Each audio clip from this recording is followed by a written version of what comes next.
Hi, everyone. Thank you so much for joining us again for another exclusive Happy Empowerment Hour. I am so excited to have with us today Daniel Marquez. Daniel is a fabulous actor, a writer, taking Hollywood and doing some fabulous things with inclusion as well. And I am so excited to have him with us because I think that actors and writers, you all need role models to look up to. And I think a lot of times we think of role model, we think that somebody has to be older. No, it can be somebody that's young and youthful, just like Daniel, and that can also share amazing, important knowledge with us. And I think that right now it's all about us learning, having great conversations. So, Daniel, thank you so much for joining us today. Thank you. I am so humbled from that, from what you just said right now. I'm so humbled. Thank you. Oh, Thank you for having me here. I'm so excited to be here. I'm a fan of the show, and I'm so honored to be here and discuss. well, thank you. Well, se lo aprecio mucho. So, Daniel, tell us a little bit about how you got started in your career. Oh, so how I got started in my career. Um, Anybody who knows me, if you talk to my family, ever since I was like a little boy, since I learned how to talk, I was telling stories. I was singing. I even like performed a whole concert for you know to Selena at my dad's friend's restaurant. Like when I was 4 years old. Like Oh, wow. I love performing. I love telling stories. And then when I got older, I started going to high school and college, and then I got really involved with the NHMC, the National Hispanic Media Coalition. They had a writing program, and I got into that writing program when I was 18. Wow. Yeah, and that's a great thing. There's so many like great programs. There's so many resources out there. People willing. There's so many things to learn and like programs to reach out to, and I think it's great right now.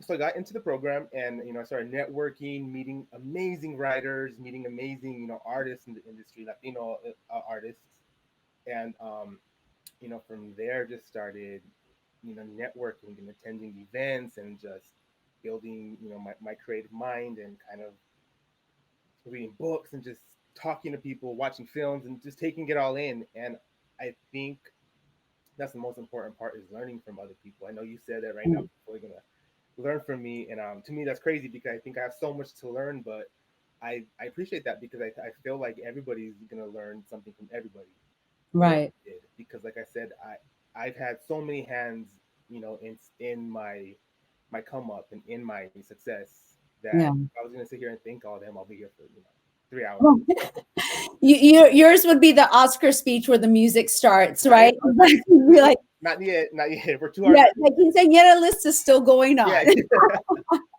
Well, and I know on that note, you just got finished doing some crowdfunding I for one of did. your projects. Tell us a little bit about that. We did. I just crowdfunded with my team. We crowdfunded for my film called Angel Baby. Uh-huh. It launched in March, and we reached our goal. We Uh-huh. hit our goal in the month, and I'm super Yay. excited. Yeah, thank you, thank you. I'm super excited. We're actually currently going through rewrites now with the team, and I just can't wait for everybody to see the story. The crowdfunding aspect of it was great because I saw the community come together and believe in this project, and kind of gave me an ego boost because I feel like Mm. if you believe in me, so I got to believe in myself too, Right. But yeah, so that's coming up now, and I'm super, like I said, I'm super excited for it. I know it's a great Can you story. give us a quick synopsis on Angel Baby just so we know what to expect when it is Yeah, ready? exactly. So I'm from the Inland Empire, from Riverside Uh-huh. County, in Southern California. So the movie takes place here in Riverside County, Right. and so Angel is the youngest family member out of this family. They're very into the car club, lowrider culture, Uh-huh. and he's gay, Uh-huh. but his family doesn't know yet. So as soon as he's old enough, he leaves to San Francisco, where he lives his best gay life, and Wow. he sees his family maybe once a year. He calls them on the phone. Right. Like he's cool being out there because they're so different than him. He never fit in. Right. So he has to come back for a week for his dad's birthday party, and he has to bring his best friend, who's a girl, to be his girlfriend. Oh, Uh, wow. to help the family believe that he's a heterosexual macho man, when he's Mhm. really not. Mhm. So and I think this film's gonna tackle so many things within our community. It's gonna tackle it's gonna tackle homophobia and Yeah. just embracing yourself and being comfortable and self love and family values. So like I said, it's gonna be great, and I'm so excited for it. Wow. And Yeah, so tell me, I think that a lot of people draw from personal inspiration. I know you and I've had this conversation before we talked earlier yeah, about you being a role model, because I think that at times not everybody feels comfortable with themselves. So tell us a little bit about your journey and your coming out story, if you don't mind sharing it with everyone now. definitely. So going back to Angel Baby, people ask me all the time if it's autobiographical, and I'm like, it's not autobiographical, but I can relate to Angel, who had Uh-huh. to hide himself because, like I said, coming up, when I was in high school and when I was in, even in my early college years, I was terrified of being outed. Like I never Mm, planned on coming out. I was like, oh, like I'm not gay. It's just a phase. The typical things that you go through when right. you're in this, and it's I think especially within our culture, sometimes it's even maybe I don't want to say more scarier because I know everything's subjective, but I feel like we have so much more like expectations put on us as these like Latino males who have Mm, to be tough and have to be, mm, hard workers and not emotional and not be in touch with your feelings. And mm. so that's why I was so scared to join theater club in high school and Wow. college. And I was scared because I really wanted to. I wanted to be into theater. I wanted to be going to the plays, but I was like, oh, because if that's like even a little bit too, gay for me, you know, Right. But me yet being your ignorant, gut, it was telling you to do it. yeah, and but me being being an ignorant high schooler, thinking that was gonna make me gay, you know what I mean? Of course, Yeah. now I grew so much since then, thank God. But Yeah. like I said, so my inner gut was like, just do it. Like I loved it, I would do like scenes with my friends, sometimes, and it wasn't out there, so I was able to do it there, and I loved it. I just loved it. Right. So finally, when I was able to, come out years later and really embrace it and just be brave and say, Daniel, this is your life. You need to love yourself. You need to love, who you are, and people who are here for you are gonna love you. So Right. I was able to really kind of explore that and start um, really embracing like my inner artist.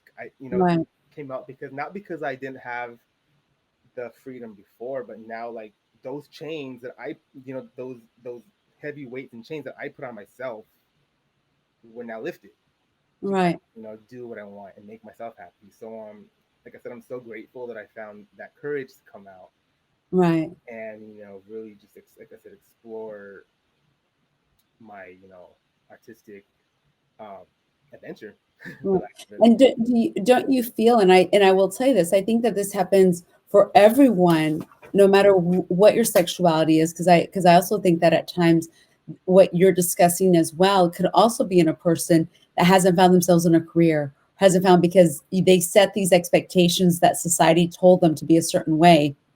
And yet, when they finally discover and love themselves for who they were at their core, they can actually blossom in a much different light. Oh yeah. And how would you compare yourself before to where you are now in accepting and in the love that you have for yourself? Oh, I'm still growing. I think you can ask me tomorrow, and my answer is going to be different than it is right now. Right. And it's healthy, but I just feel like I look back on 16-year-old Daniel Right. and 17-year-old Daniel, and I see what he thought and this like fear and like the way that he didn't accept himself. And then I used to feel bad. I used to be how sad. Like that's such a like I feel like I lost out on some experiences. But I'm like, no, like this makes you who you are today. Right. And I feel like anything that makes you who you are today, if you're happy with who you are, is a positive. It's something Right. that I'm thankful for. I'm thankful that I had that because now I have this passion for just spreading that positivity, spreading that you know like that thought that it's okay to do this. And like I said, I'm not Right. perfect. I Right. struggle with this still. So I'm probably gonna watch this tomorrow and take my own advice. You know what I mean? Well, So that's good. It's yeah, good to take your own advice. great. But I think that's why it's so important too, and I think that's why it kind of fuels my like desire and drive to create these authentic Latino characters and these Right. authentic characters that people all over the world are going to see a little bit of themselves in. Right. I think they're going to be able to see that. So, like with Angel Baby, I wrote that movie with that in mind, and I was like, I want this to be the movie that I needed to see when I was 14. Right. That when if I was 15 and 14, 15, 16, and I watched it, it would tell me like it gets better. It's gonna be, Right. you know what I mean? So I think that's what my duty now is. Like you mentioned, what like you said, what would I do with that? I think that it's my duty, my responsibility now to help even just one person who watches these projects and watches the films Right. kind of really be touched by it. No, definitely. And what a beautiful evolution. And I know earlier we spoke about this, was how at times our community has sometimes held ourselves back, maybe emotionally, even though there's something so beautiful within us and our culture and everything that we have, but being afraid of making change, right? Because I know that we spoke earlier a little bit about that. How do you feel about, with the evolution in Hollywood? Because when we say authentic stories, at times it's not just one story, right? Mhm. Latinos, we come from all different socioeconomic statuses, all different beautiful colors, all the skin tones, right? There's only one human race. We all know that as well. So it's how we tell all stories that are beautiful and embracing, because to your point, someone might need that as a role model and not even realize where they could be going in the future. Yeah. Because to your point, it's in creating those films that I think that at times I'm so honored to have someone like you that takes that responsibility to say, I want to create a film that it's because never once did you mention Blockbuster, even though we know it will be. And we're gonna put that good wishes out there for you. But it was for something that's bigger than that. It's to make it okay for someone. And I think that that's beautiful, because that's what art is. Art should be a reflection of something that's going to get you to think and to hopefully evolve a mental thought to something else. So, in closing, give us what would be a piece, maybe two pieces of advice. If there's someone that's seeing this right now that maybe has not been able to be honest with themselves to live their life fully, what would be the advice that you would give that person? Especially if you're a creative, I'm sure other creatives watching this, whether you're a writer, director, actor, artist, Right, we gotta dig deep right, sometimes. It's not always fun. So I think just once you're able to, like I said, set those limits off you, and once you're able to really just look at yourself and for who you are and be cool right. with it, oh man, you're gonna flourish. You're gonna Mm. flourish. No, definitely. And I think that that's beautiful, because you're reminding everybody that fear is within our minds. But Yeah. sometimes once we rip that Band-Aid off, it's like, yay, we're here. And it's so funny that I'm talking to you about it because like people are gonna watch this and say, Daniel, we tell you that all the time. And I'm like, yeah, I know, because like I'm gonna watch it tomorrow and take my own advice, because I'm Yeah, always constantly, always just setting myself up for failure right away, but I'm aware of it now, so I'm able to take that away. But it's a struggle, yeah, it's not an overnight change you can make. But right. yeah, I think as long as you're in the process, it's gonna be great. You can empower yourself. It's interesting. That's why, to me, meditation has been my best friend, Hmm. because it's getting that headspace, that clarity to be able to do that. Because I think as human beings, just in general, nobody does things to you in purpose. Human beings, we've been creatures of habit, Hmm. and it's just the way that it is. So it's uncomfortable to discover something new within yourself or to change something that you haven't had before.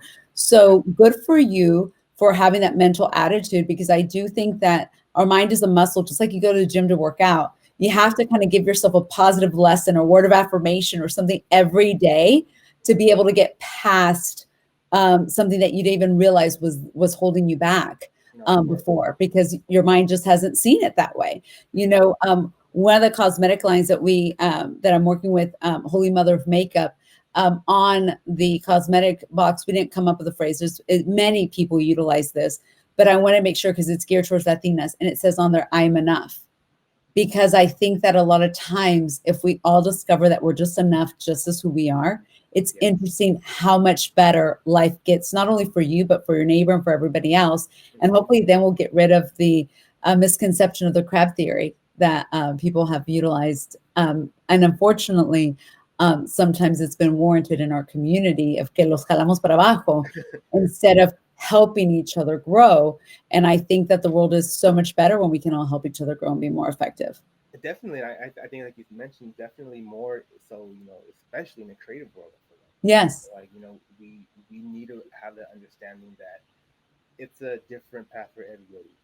Mhm. How we're not always on the same. It's like, especially in this industry, it's not ABC and you're there. Right.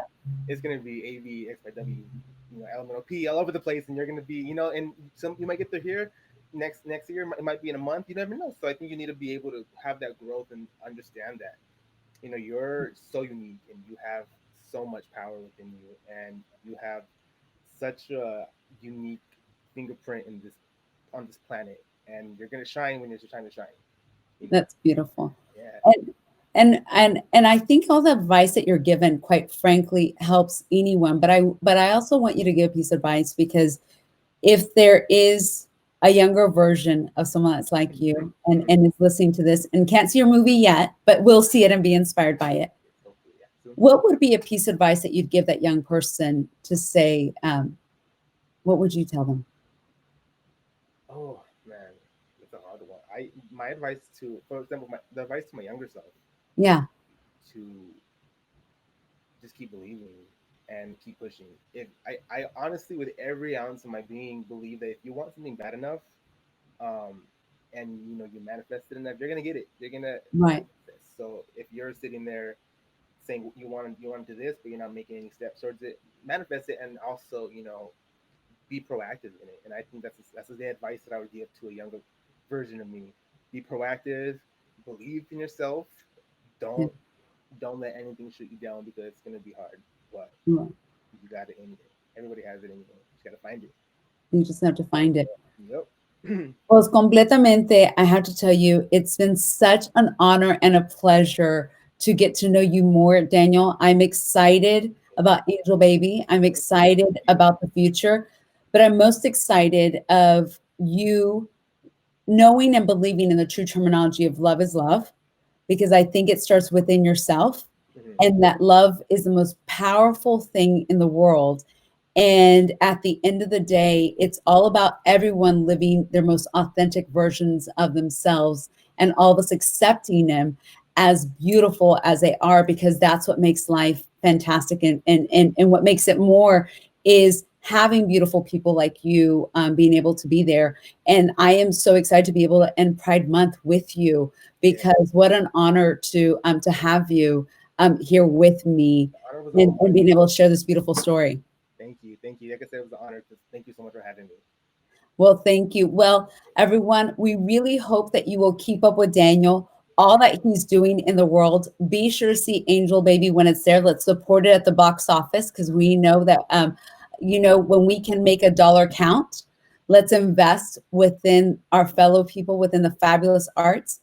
And I will tell you this, learn from Daniel, live your authentic self, and know that by living authentically, you yourself are empowered to make a decision that will possibly make a better tomorrow. So without further ado, thank you so much. Subscribe, because you never know, you could be meeting someone like fabulous like Daniel in the near future. Thank you. Bye. Bye, everybody.